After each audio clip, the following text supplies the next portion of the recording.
Soraya, por quê? Por que que meu filho tem essa oscilação de humor? Então, vamos entender uma parte, né, gente? Uma parte do que acontece aí com o adolescente, tá?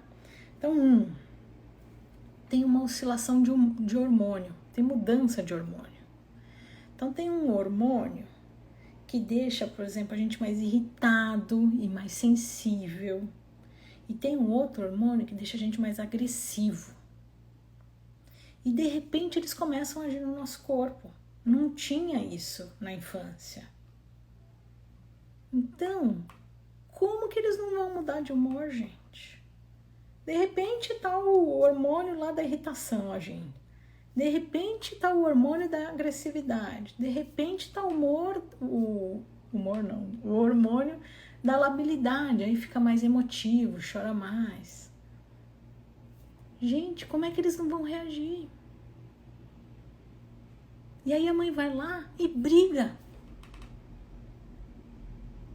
Imagina que peso é para esse adolescente. Ele não tá entendendo nada porque a mãe não tá explicando para ele, porque a mãe também nem sabe o que tá acontecendo, porque se não estudar, não sabe o que tá acontecendo. Aí ele sofre essa alteração aqui no corpo dele, aí ele reage àquela alteração e vem alguém e briga com ele. Imagina o quanto de estresse eles ficam. Para pensar nisso. Estude sobre a adolescência. Então, variação dos hormônios. 2. O cérebro está amadurecendo ainda. Não está finalizado. E quem controla a impulsividade não está maduro ainda. A parte do cérebro. Então, ele pensa e fala. Ele não segura. Sabe aquela tampinha do Simancol que a gente brinca que existe? Ele ainda não tem. Ele não consegue segurar. E aí ele é impulsivo, então ele reage. Por quê? Porque o cérebro maduro é dos pais, não do adolescente. Então vão ter momentos que eu vou ter que olhar e falar assim, tudo bem.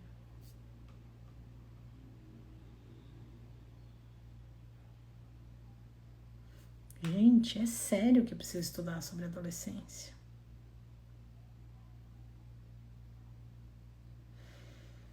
Três. Aí junto com tudo isso, então o hormônio tá fazendo assim com eles, cada hora eles se comportam de um jeito, não consegue se controlar.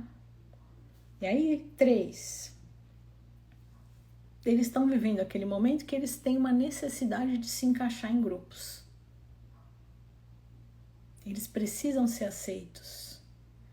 Isso faz parte da adolescência. O mais importante para eles nesse momento é ser aceito em um grupo. E aí eles vivenciam ainda mais esse estresse. Então o estresse fica aqui, ó, o dia inteiro, todo dia. Não é fácil não. Não é fácil não. E aí, para piorar, o corpo dele tá mudando. Aí vem o nariz mudando, o rosto mudando, a espinha, o CC, o tamanho, né? Então começa a ficar desengonçado, o braço fica grande, começa a trombar com as coisas. O peito tá grande, nunca se imaginou com peito, de repente vai tá com peito. E os meninos com as disputas, que eu não posso falar aqui, que eu tenho medo de ser bloqueada. Enfim, vou ficar alto, vou ficar baixo. Será que vão me achar bonita? Será que vão me achar bonito? Será que eu sou feia? Então, eu passo por um estresse desse lá na escola e chego em casa com que humor? Se eu tô com dificuldade de aceitação aqui dentro sobre quem eu sou e de ser aceito num grupo, aí eu acabo reagindo um pouquinho mal com a minha mãe e ela acrescenta lenha em mim. Então, às vezes, cabe a gente sentar com o filho e falar: filho, será que é comigo mesmo? Essa resposta? Quantas vezes você não teve problema lá no trabalho e chegou em casa e descontou no seu filho? E você é o cérebro maduro da relação. Então, quantas vezes o seu filho não fez isso com você? E por que cabe a mãe e o pai falarem sobre isso? Porque ele começa a se dar conta de que, putz, é mesmo, mãe, não é com você o problema, é com tal coisa. E ele vai amadurecendo isso, vai entendendo isso. Vai melhorando a relação em casa e vai se tornando um adulto melhor. Então, vou falar de novo. Esse amadurecimento vai ser o diferencial de como ele vai se comportar no trabalho e no casamento dele. Então, é agora que eu preciso ensinar o meu filho a saber elaborar isso. Agora.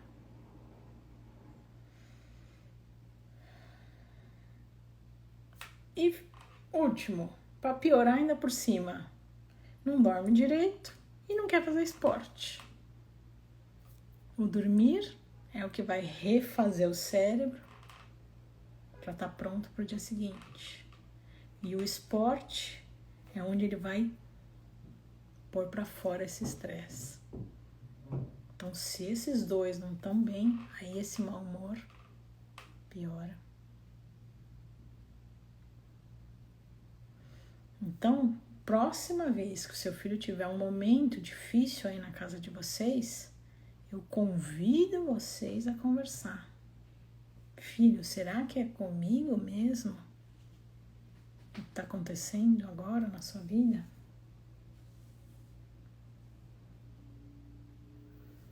Na primeira vez ele não vai entender, na segunda ele não vai entender, na terceira ele começa a entender, porque você vai conversando sobre isso. E vai trazendo situações, e conte situações que você já passou. Nossa, lembra aquele dia que a mamãe fez isso, isso, isso? Depois eu me dei conta de que era porque lá no trabalho tal coisa. E ele vai entendendo e vai elaborando melhor. Tá? Gente, é muito importante essa live, tá? Muito importante para mexer no relacionamento de vocês aí em casa. E aí, antes de finalizar, eu vou ler mais esses comentários aqui.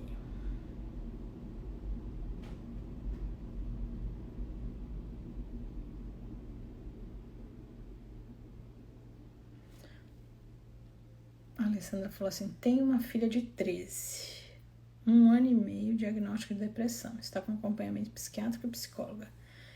Tenho de perder algum sinal de que ela está tentando. Talvez tenha medo de perder algum sinal de que ela está tendo uma recaída. O que observar? Alessandra, aí não é o tema de hoje. Aí eu posso pensar num conteúdo sobre depressão. É exatamente isso que eu falei. A depressão não é da adolescência. Né? A depressão não faz parte da adolescência. Então, é uma das alterações de humor que não é da adolescência. Tá? Aí um dia eu posso fazer um conteúdo sobre isso. Eu tenho eu tenho uma aula no meu curso só sobre isso, tá? Na verdade, não é só sobre depressão, é sobre essas questões de humor, né? Mas sempre fica atenta aí a alterações de vai pro muito, né? Muito agitado, muito recolhido, alteração de apetite, né? Come muito ou come pouco, ou começa a ir mal na escola, essas coisas precisam te chamar atenção, tá? Marisa falou assim, obrigada pela contribuição. Estava achando que eu estava me sentindo muito dura. Eu estou colocando limite sim. Mas fica com aquele humor. Mas dá pra gente entender, né, Marisa? Porque agora a coisa mais gostosa pra ele é isso. Mas eu tô entendendo o que você tá colocando. A Carla falou assim, e quando é a mãe que não tá bem? E é o meu adolescente que me ajuda. Tenho medo de sobrecarregá-lo com a minha depressão. Carla, precisa buscar ajuda mesmo, com certeza. Tá? Te desejo melhoras. A homeopatia é muito bom para isso, tá bom? Marisa perguntou se vai deixar gravado. Sim. Isa falou assim, esclarecedor, doutora. Obrigada por nos ajudar a lidar com os nossos adolescentes. Obrigada, Isa. Obrigada por me ajudar com dicas. Sempre que puderem, me tragam dicas. Devo obrigar a fazer...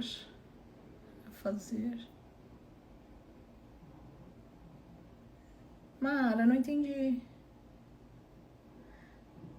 Oi, recortes personalizados. Esqueci seu nome. Você tinha sumido um pouco.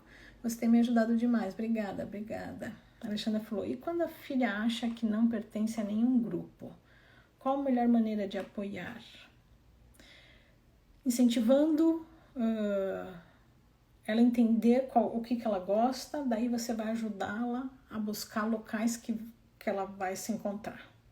Então, por exemplo, vou dar um exemplo. Minha filha gosta mais de leitura. Eu sei que tem aqui um sebo, aqui em São Paulo, por exemplo, que promove eventos lá no sebo. E aí ela vai encontrar a tribo da leitura. Minha filha gosta de música, então eu vou colocá-la em grupos, em aulas de música para ela formar a tribo dela. Meu filho gosta de esporte, então eu vou proporcionar atividades essas extracurriculares para não encontrar, entendeu? Pintura, desenho. Então, vai estimulando o autoconhecimento para ela ir se descobrindo e na hora que ela descobrir, ela busca esse nicho. Minha filha gosta de xadrez. Hoje tem um nicho de xadrez. E hoje, gente, a gente tem que usar a internet a nosso favor, né? Com a internet a gente consegue achar, né, locais para promover isso. O Sesc tem bastante coisa, né? Bastante evento. A Marisa falou isso mesmo, todos os dias converso com ele. A Mara falou, devo obrigar a fazer um esporte porque... Sim, Mara. Existem coisas que a gente não discute. A gente só dá a opção de escolher qual. Então, saúde não se discute. Então, por exemplo, filho, qual você vai fazer? Futebol, tênis ou vôlei? Não é? Filho, você vai fazer ou não vai fazer? Não existe isso. Qual, né? Dessas 3 opções, ou então qual opção que você gosta, e aí você oferece 2 ou 3 e ele escolhe. Tá? Então, saúde não se discute. Janaína falou, o que fazer? A filha é sempre excluída dos grupos das outras meninas. Janaína, vamos sempre pensar lá no método POC, né? Método POC. P de porquê, O de o que, como, né? Então, você está me perguntando já o que fazer. Soraya, o que eu faço com isso? E aí eu sempre falo aqui nas minhas lives, não adianta vir me perguntar o que fazer e como fazer, se não souber por quê. Então, Jana, agora você precisa descobrir com a sua filha o que está por trás disso. Por que ela está sendo excluída desses grupos.